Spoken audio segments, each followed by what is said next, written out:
Floex and Tom Hodge, take one. My name is Tom Hodge. I make music under moniker Floex, and I'm coming from Czech Republic. I'm mainly clarinetist, composer, producer. I also do some interactive work. And I'm Tom Hodge. I'm from London, and I also play some bits of clarinet, but mainly piano. I was just a few hours from Prague, and we were in between technical rehearsals, and there were a few days off, and I took a notion to come and visit, and just I contacted Thomas and said, do you want a visitor? And he said, okay. I was very surprised, but I was like, why not? I mean, we didn't really have any grand plans. Yeah. I was more just, it was at the time was as much a visit.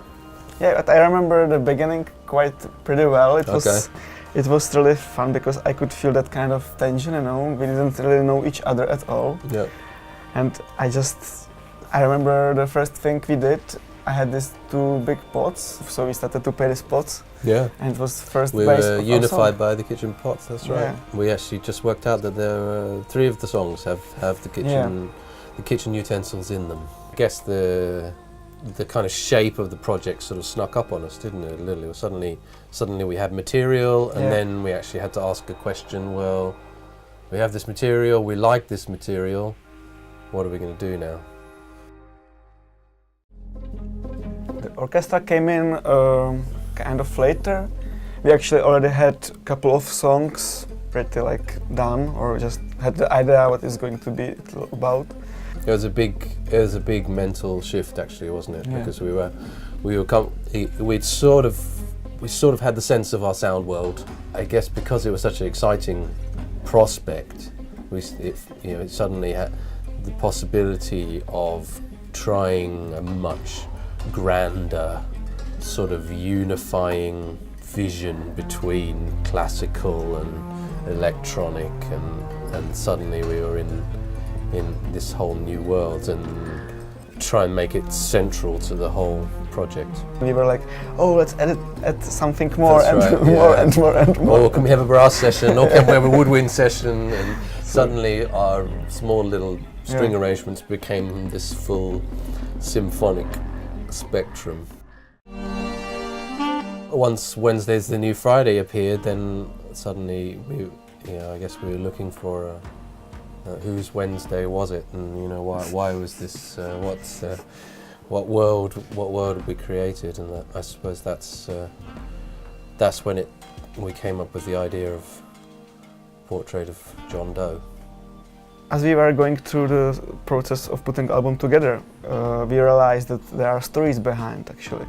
And first was Wednesday's New Friday. We got this story of a guy who basically goes to work, and he's kind of looking forward to the evening, and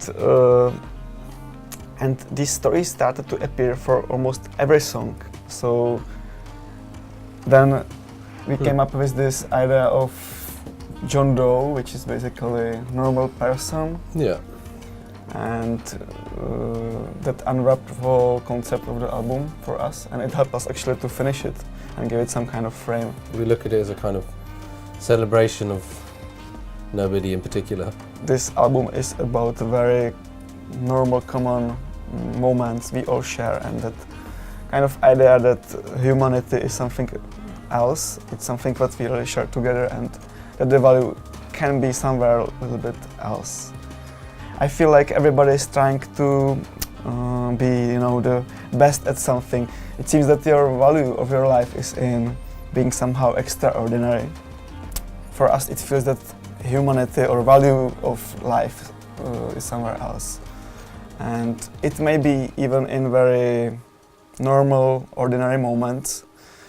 And the important thing about these moments is that we all share them. So we all know them, and it somehow put us together. And I suppose we sort of tried to celebrate them almost. Yes, exactly. It's kind of celebration of these things, and that's why we created John Doe, and that's why it's about somebody which is nobody, basically. Nobody and everybody. Yeah. Yeah.